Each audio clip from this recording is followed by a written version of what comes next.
Sí, bueno, yo venía a contaros la historia de Sarah Palin, que llegó a ser gobernadora de Alaska. Poco después, cuando se retiró, llegó a ser candidata a vicepresidenta de los Estados Unidos y los periodistas en Estados Unidos querían saber quién era Sarah Palin, qué había hecho cuando era gobernadora. Pidieron acceso a sus correos electrónicos. La administración de Alaska les dijo, eso es muchísimo trabajo, no podemos hacer esto.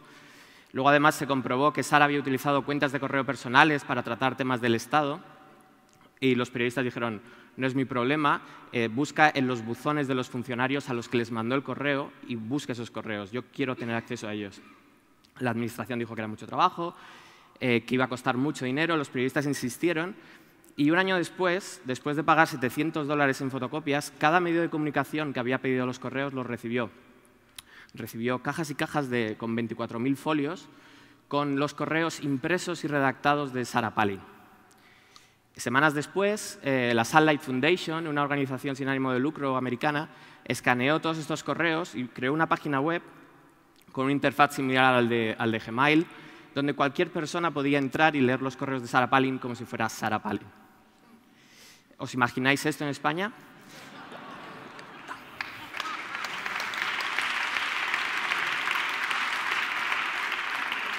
Breve, que me quedan medio...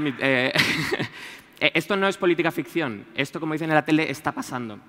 Y está pasando porque en 90 países del mundo existen leyes de acceso a la información que dicen que toda la información en poder de las administraciones públicas es, por defecto, pública, salvo que sea un tema de seguridad nacional o sean datos personales. Walter Lippmann, que era uno de los periodistas más destacados del siglo pasado, decía: no podemos ser libres si no sabemos cuándo nos están mintiendo. Y el derecho al acceso a la información es reconocido por muchos tribunales de derechos humanos, como el de Europa, porque es fundamental para tener el derecho de libertad de expresión. No podemos ser ciudadanos, no podemos participar en sociedad si no sabemos qué es lo que está pasando, cómo se están gestionando nuestros asuntos. Los periodistas en países anglosajones han utilizado estas leyes para investigar, por ejemplo, dónde va el dinero del rescate, si las farmacéuticas dan dinero a los médicos, o ya, por ejemplo, en Irlanda, cuánto cuesta un viaje oficial, quién viaja con el ministro cuando se va a India, o con quién. Esto es un caso a mí me chocó mucho. El recibo de teléfono del primer ministro irlandés cuando estaba negociando el rescate. ¿A quién llamó y cuánto duraban las llamadas? Esto es real, esto está publicado.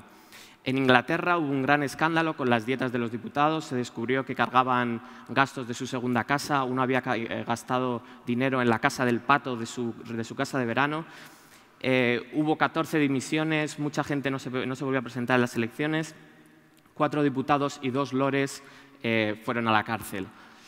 En Inglaterra, pero esto no es un tema solo para periodistas, cualquiera puede preguntar en un país con una ley de acceso a la información. What Do They Know es una página en Inglaterra que tiene... Uy, se me ha quedado. Tienen 130.000 preguntas. Nosotros hemos hecho lo mismo en España, se llama Tu Derecho a Saber. Y la ley de acceso a la información entra en trámite parlamentario ahora. España todavía no tiene esta ley, pero la va a tener en los próximos meses. No es una buena ley, lo dicen todos los expertos, pero os animamos a que la utilicéis y a que preguntéis y a que insistáis. Así que muchas gracias a todos.